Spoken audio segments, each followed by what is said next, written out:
Just 2 weeks left in the Texas high school football regular season. These are the biggest games yet. These are the picks.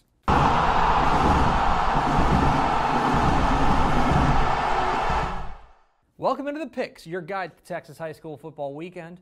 My name is Greg Tepper of Dave Campbell's Texas Football and TexasFootball.com. Thank you so much for tuning in. Double digits here, week 10 of the 2021 Texas high school football season, and down the stretch we come. We are just 2 weeks away from unveiling the brackets for the 2021 Texas high school football playoffs, and you can sense that anticipation. You can sense that maybe nervousness for some teams who are trying to fight their way in, trying to fight their way towards district championships.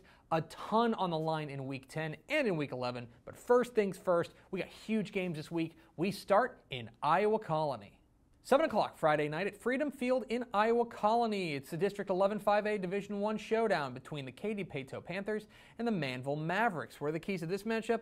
Key number one, trench warfare. So I think that for all the skill position guys in this game's really going to be won up front, especially when Manville has the ball. I think their offensive line has really grown into themselves, led by Tevin Shaw. I think that this offensive line for Manville is playing their best football right now, but they're going to get a big test this week, going up against Damian Sanford, Alexander Kilgore, and what is a very ferocious front seven for Katy Pato. The Pato defense really sets the tone for the Panthers, but the Mavericks offensive line is playing their best ball yet. So, when trench warfare takes place, which team wins out?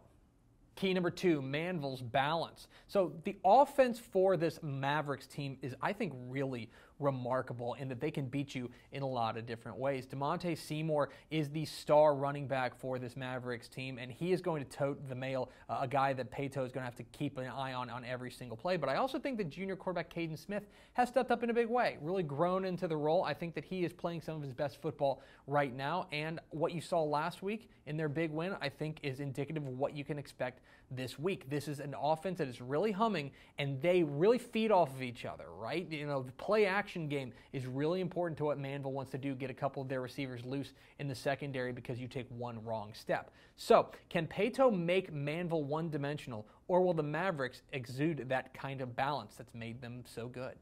And key number three, Pato's coming out party. So, Katy Pato is in their fourth year of playing varsity football, and they're no stranger to success. The past couple of seasons, they've gone a combined 17-5. They'd be really good. But this year feels different, and it started last week when they took on Fort Bend Hightower and absolutely drilled the Hurricanes. That was a top 10 Fort Bend Hightower team, and they took them to the woodshed. It was awfully impressive. And now they've got an opportunity to do it to a perennial power there in Manville and win their first ever district championship. And look, I think if they win this game, you can make an argument that they're one of the favorites to make it to Arlington in 5A Division I. Coming out of Region 3, I think that District 11 is probably the power nexus in Region 3. I think Region 3 will probably be favored over the winner of Region 4, and at that point, you're talking about punching your ticket to AT&T Stadium. There's a lot on the line here. That means a lot of pressure for Katy Pato, and they've never been in a position like this. So, how do the Panthers handle their big moment on the big stage? Who am I picking? I'm going with Pato. I'm a believer. I think the Panthers have a legit chance to win the 5A Division I state championship, and I think they start to prove it this week against Manville simply because they can do a little bit of everything, right? What they did last week defensively was extremely impressive, but also quarterback C.J. Dumas had a fantastic game, and they're able to run the ball pretty darn well. Now look, Manville is the team that's been here, done that, right? They've played for state championships. They're the type of team that when this big moment arrives, they arrive with it. But I think this year may be different. I think this Pato team is something special. I think the Panthers bring home a big win. So there are 5 matchups of unbeatens in the UIL ranks this week, so why don't we just talk about all of them? Let's start 7:30 p.m. Friday night at Tiger Stadium in Dripping Springs as the Dripping Springs Tigers welcome in the Buda Johnson Jaguars, and what a story Buda Johnson is. In just their second varsity season, they have been absolutely outstanding. Their quarterback, Jesse Medina, has led a high-flying offense, but last week it was the defense against Seguin that stepped up big, led by Ashton Strasser. Now, that defense is going to have to be even better this week against one of the most explosive offenses in all of 5A, with Dripping Springs led by quarterback Austin Novosad. This is going to be a really interesting matchup, and I think it comes down to who can get the most stops, because these two offenses can really put up numbers. For now, I think Drip gets the win. 7:30 p.m. Friday night at Royce City ISD Stadium. The District 8 5A Division II title is on the line in a battle of unbeatens between the Ennis Lions and the Royce City Bulldogs. Royce City has not won a district title since 2007. Ennis has won 5 since then. And look, this is what Ennis does. They look like a Sam Harrell coached ball club. The offense is playing exceptionally well with Jackson Gilkey and a running back, D. Johnson, but they're going up against a high-powered and explosive Royce City attack led by outstanding quarterback Kenneth Spring and a big-time playmaker in Jonah Roberson. They have a big-time connection that Ennis is going to have to find a way to slow down. But Ennis is always great because their line is so good, okay? They always win up front, and that is where Royce City is going to have to match them physically up front. I think this game is close, comes down to the wire, but I do think that Ennis brings home a victory.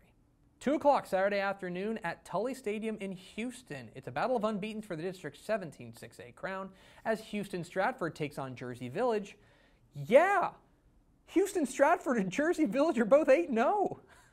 Did you know that? They're flying way under the radar. And by the way, as far as regular season games are concerned, this has got to be the biggest game at Tully Stadium in a decade? I mean, it's been a minute, right, since they've had this kind of high-profile game. But 2 great stories here, and I think that on paper, these two teams are pretty similar, right? I think they both have great underclassmen quarterbacks. Nash Rankin for Stratford going up against Adam Tran for Jersey Village, the sophomore. They've got playmaking defenses and good, sound coaching on both sides of the ball. I think the big question is, can Stratford match up to the team speed against Jersey Village? That's going to be the real key in this one. I think this game's pretty much a coin flip, but you know what? I'm feeling the Spartans. Give me Stratford.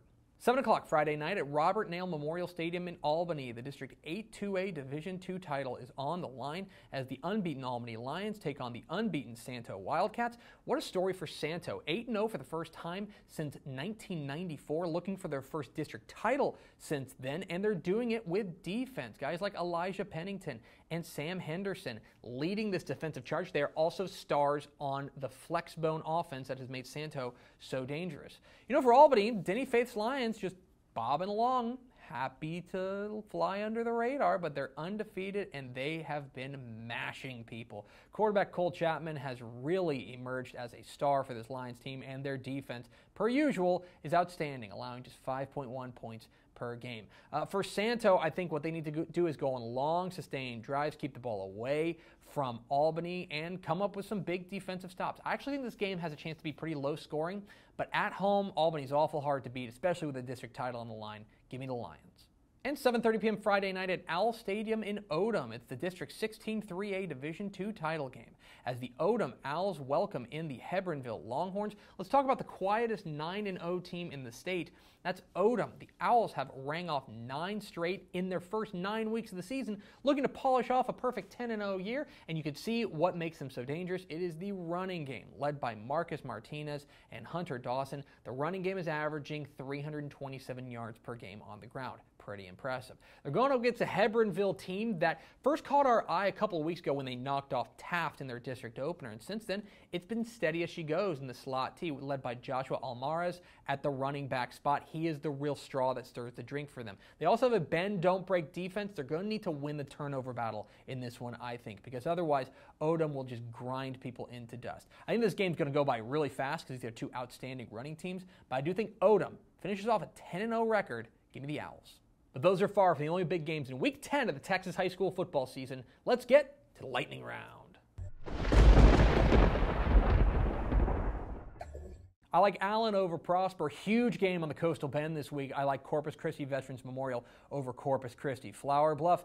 And I'm going to take A&M Consolidated to beat Brian Rudder. 2 teams looking to bounce back after tough losses last week. I like Cy Park over Cy Ranch. Huge rivalry game in Dallas ISD. I like South Oak Cliff over Dallas Kimball. And give me Argyle to take down Kaufman.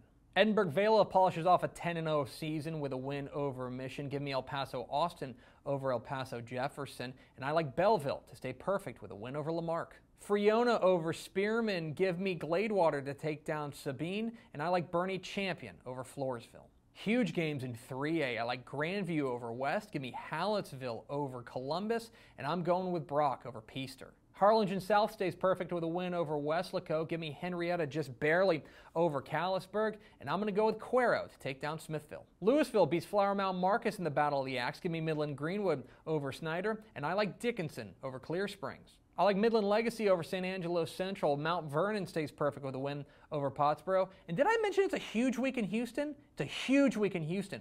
I like Galena Park North Shore in a close one over Atascocita. I like Orangefield over Hampshire Finette, Poth over Natalia, and I like Magnolia West to get by New Caney. Roscoe takes down Lockney. Smithson Valley bounces back with a win over San Antonio East Central, and Quinlan Ford stays perfect with a win over Caddo Mills. Stephenville stays perfect with a win over Midlothian Heritage. I like Stratford to beat Vega, and Refugio stays undefeated with a win over Kennedy. I'm going with Timpson over Joaquin. Give me Vanderbilt Industrial in a close one over Edna, and a massive game in the Alamo City. I like San Antonio Johnson in a close one over San Antonio Reagan. Ton of speed in this one. I like Wascom over Elysian Fields. Wichita Falls Ryder gets by Canyon Randall, and Texas City gets by Ports Neches Groves. I'm going with Windthorst over Petrolia, and Toller beats Bosqueville. Viter goes to 8-0 with a win over Huffman Hargrave, and in our 6-man game of the week, I like Hermley over Ira. And those are the picks. What am I wrong about? Which games did I leave out? Leave comments down below. Don't forget that subscribe button. Follow us on Twitter at DCTF. Like us on Facebook, facebook.com/DaveCampbells. Follow us on Instagram, instagram.com/DaveCampbells. And, of course, see us at TexasFootball.com. Thanks for watching. Enjoy Week 10 of the Texas high school football season. We'll see you.